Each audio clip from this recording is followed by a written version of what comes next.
L'hypothermie, donc les bébés, ils sont prédisposés à être hypothermes justement parce qu'il n'y a pas assez de panicules adipeux et donc le risque, il est fréquent, il est grave et donc on aura des fois des lésions cérébrales qui sont secondaires et normalement à vie. Il faut faire attention, c'est pourquoi on insiste lors des transports que l'enfant soit bien couvert, idéalement dans une couveuse de transport, si ce n'est pas le cas, au moins bien couvert et à privilégier ce qu'on appelle la méthode kangourou, c'est-à-dire l'emmener dans les bras de quelqu'un et c'est cette chaleur avec la personne adulte qui va permettre ce transfert de chaleur à ce bébé-là. Les complications digestives, il y a ce qu'on appelle l'entérocolite ulcéro-nécrosante. Donc ça, c'est une complication que vous allez voir que chez le prématuré.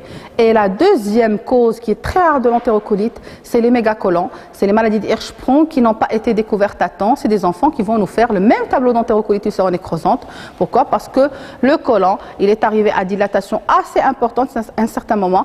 Il va commencer à dégager des substances qui sont toxiques. Et donc ça va donner le même principe que l'entérocolite ulcéro-nécrosante qu'on va voir chez le nouveau-né prématuré. Donc il y a certains facteurs infectieux et vasculaires qui vont s'intriguer entre eux pour donner ce fameux tableau. C'est un enfant qui va se mettre en occlusion. On va avoir un abdomen qui est quand même ballonné. Un enfant qui va présenter à la langue une péritonite si on n'agit pas à temps. Pourquoi? Parce qu'on a des intestins qui sont dilatés et qui se mettent en occlusion et puis on aura un infarctus mésentérique. Donc des fois, si on arrive au stade ultime, vous allez vous retrouver avec des rectorragies. Mais généralement, lorsqu'on a le stade de rectorragie, c'est un bébé qui est déjà perdu. Donc généralement, il faudrait sentir cette entérocolite arriver dès qu'on a un ventre qui est là et qui est ballonné. Ce qu'on prévoit chez ces bébés-là, ne pas être trop rapide par rapport à l'alimentation. Parce que quand vous donnez des quantités très très importantes à ces bébés-là, c'est des intestins qui ne sont pas encore prêts à bien absorber ce qu'on leur donne. Et donc quand vous augmentez d'une manière assez importante, les intestins ne vont pas suivre et donc forcément ils vont nous faire ce genre de problème. Donc il faut y aller vraiment tout doucement avec ces bébés-là et idéalement privilégier l'allaitement maternel. Le lait maternel, il n'y a pas mieux, sauf quand on n'a pas le choix. Sachez qu'ici au Maroc, on n'a pas de lactarium parce qu'on est un pays musulman. Le lactarium, c'est quoi? C'est les banques de lait, comme ce qui existe à l'étranger. À l'étranger, on a des banques de lait, on a des mamans donneuses qui donnent de leur lait et qu'on va garder au niveau des banques de lait, qu'on va utiliser pour les bébés prématurés, voire même les bébés normaux, quand on craint une entérocolite ulcéro-nécrosante, mais eux, il n'y a pas de souci. Donc on fait attention parce qu'on est musulman, donc il ne faut pas faire ça. Ils ont pensé à créer des banques de lait ici au Maroc, mais il faudrait que ce soit vraiment très bien répertorié, avec des noms dessus, pour qu'on sache qui c'est la maman qui est donneuse. Bon, c'est encore compliqué, mais sincèrement, le lait maternel rend énormément service. Le diagnostic, qu'est-ce qu'on va voir? Le stade ultime, on aura les intestins avec une petite pneumatose, on va voir des bulles d'air sur la superficie des intestins, c'est la pneumatose intestinale avec des fois un pneumopéritoine parce qu'on a déjà une péritonite. C'est une pathologie qui va toucher le pronostic vital et bien sûr fonctionnel. S'il ne décède pas sur le champ, il a de la chance, il y aurait le pronostic fonctionnel. Pourquoi? Parce qu'il y a eu un infarctus et donc il y a une partie des intestins qui est devenue nécrosée. Et donc quand on va faire entrer ces bébés pour intervention, c'est comme le cas de l'invagination intestinale aiguë, on a des infarctus, donc on va couper une partie de l'intestin et on risque de se retrouver avec un syndrome de grêle court. Voilà. C'est des enfants qui vont faire une diarrhée itérative juste parce qu'ils ont un intestin qui est tout petit. C'est pas parce que c'est une vraie diarrhée, mais parce que tout ce qu'ils mangent, il va passer directement, il va être mal absorbé. Et donc c'est des problèmes, c'est des soucis à vie, parce qu'il n'y a pas de problème d'absorption comme il se doit. Donc le traitement, la prise en charge est surtout ventilatoire, parce que quand il arrive à ce stade, il faut le brancher au respirateur, il faut l'intuber, ventiler, hémodynamique, nutritionnel et antibiotique. Nutritionnel parce que quand vous êtes déjà en stade d'entérocolite, il ne faudrait pas donner à manger à ce bébé. On arrête l'alimentation jusqu'à ce qu'on dépasse le cap. Et après, pour reprendre cette alimentation chez ces tout petits, c'est des bébés qui risquent de rester chez vous dans le service minimum 2 à 3 mois.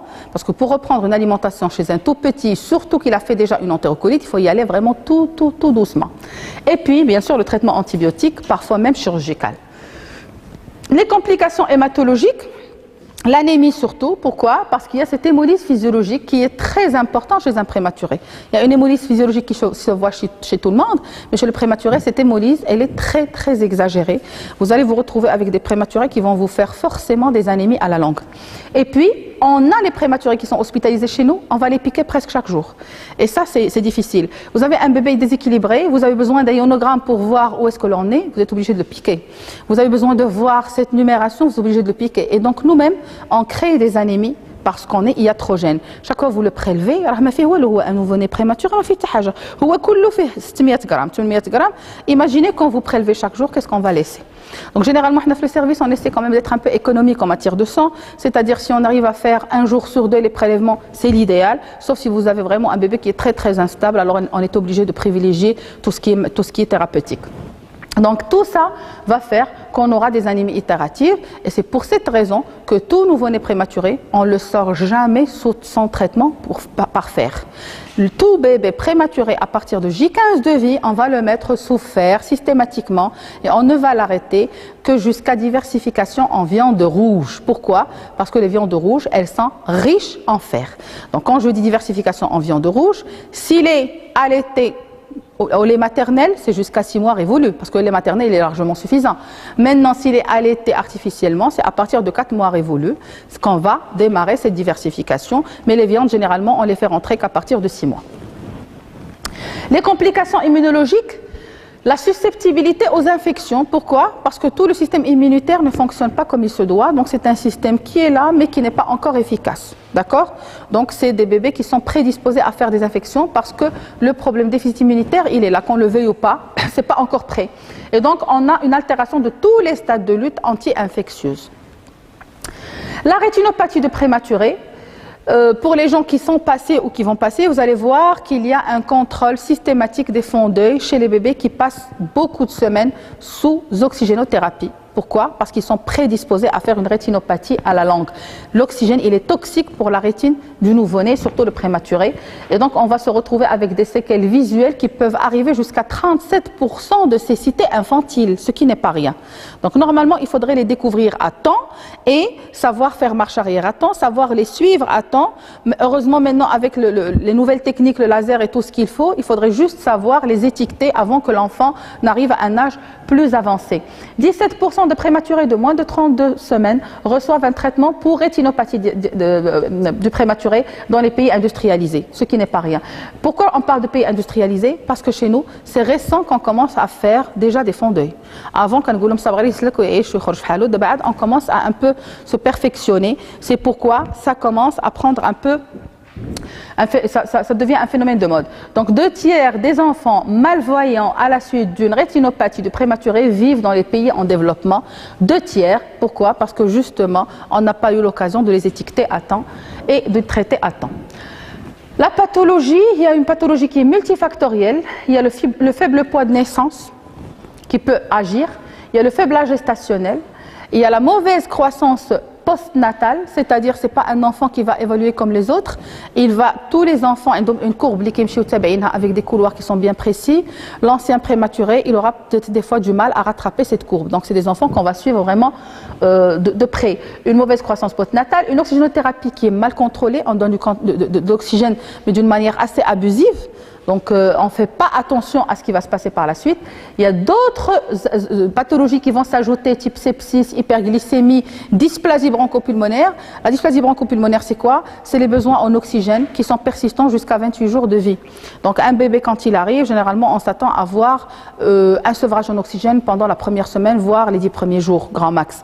Quand vous avez des bébés qu'on n'arrive pas à sevrer, arrivant même à 28 jours de vie, c'est une dysplasie bronchopulmonaire. C'est des bébés qui risquent de sortir de chez nous avec une bouteille d'oxygène à domicile.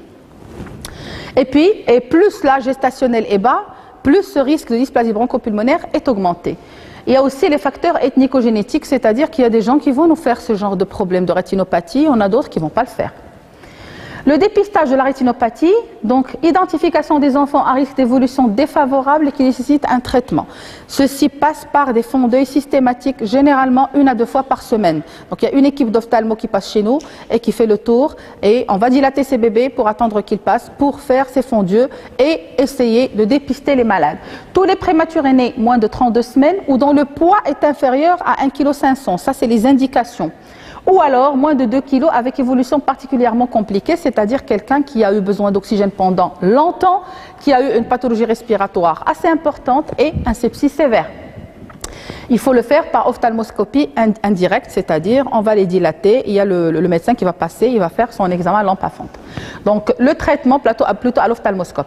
Le traitement, il y a la photocoagulation au laser, heureusement, c'est nouveau, la vitrectomie, voire des antibons. C'est comme les thérapeutiques qu'on va donner maintenant pour les cancers. Mais vraiment, c'est très très pointu, mais ça reste quand même très très poussé et difficile à appliquer. De toutes les manières, vaut mieux les étiqueter à temps, les dépister pour ne pas pouvoir passer à côté. Donc on passe à un chapitre qui est très important, c'est le transfert en milieu spécialisé. Et là, c'est très très très important, je dis bien c'est très important. Il faut respecter les conditions de transfert. Pourquoi je dis ça? Parce que nous, c'est des bébés qui vont atterrir chez nous et ils vont être dans de mauvaises conditions et donc ça entrave déjà le pronostic ultérieur. Donc déjà, حنا كنزيدو نكرفسوهم هو زاد prématuré, grand prématuré وفي الطريق تكرفسنا عليه et donc il arrive et on lui diminue les chances de survie, voire les chances de survie convenables dans des conditions logiques. La gestationnelle inférieure à 35 semaines. Donc c'est un petit qui devrait être accompagné et qui devrait avoir des conditions de transfert convenables.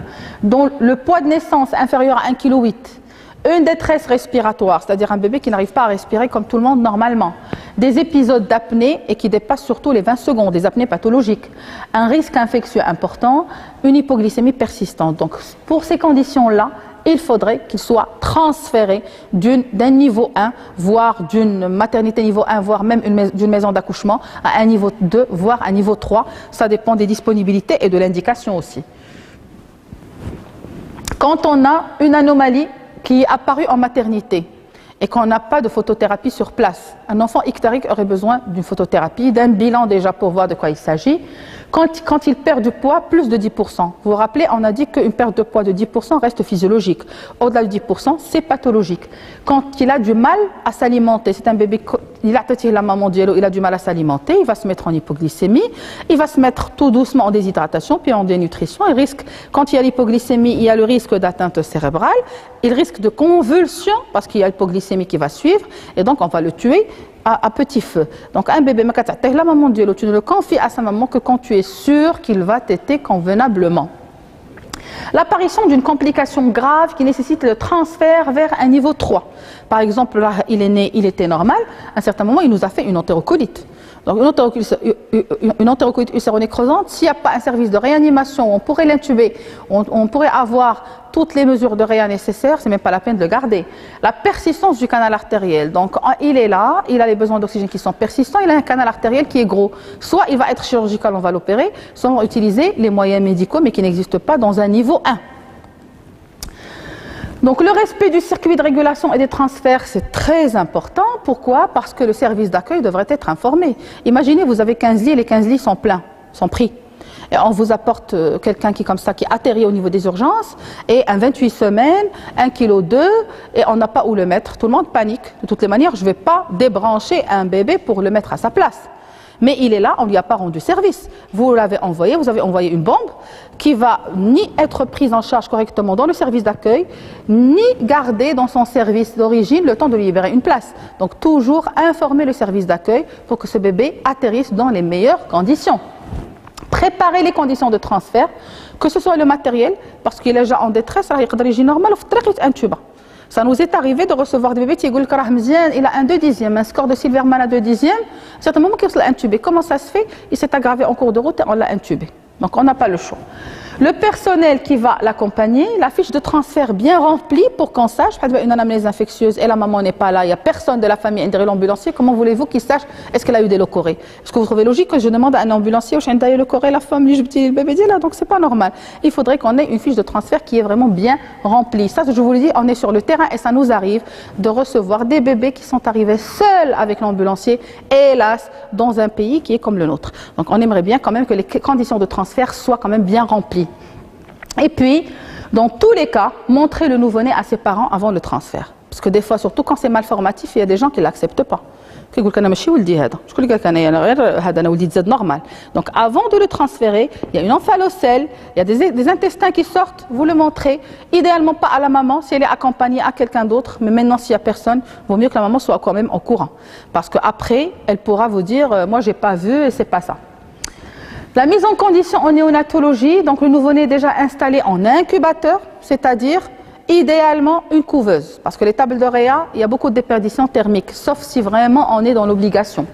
La surveillance minimale devrait se faire au moins de la température, c'est clair, de la glycémie capillaire, parce qu'il est prédisposé à faire des hypoglycémies, la fréquence cardiaque, il faut le monitorer cet enfant. Ou le hajj vous le branchez au scope.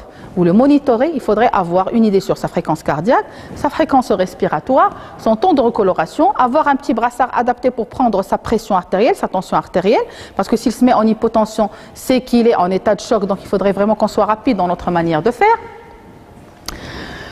Toujours en milieu spécialisé, le poids, donc le nouveau-né, pour un nouveau-né stable dont le poids dépasse 1,8 kg, donc normalement on le pèse une fois par jour.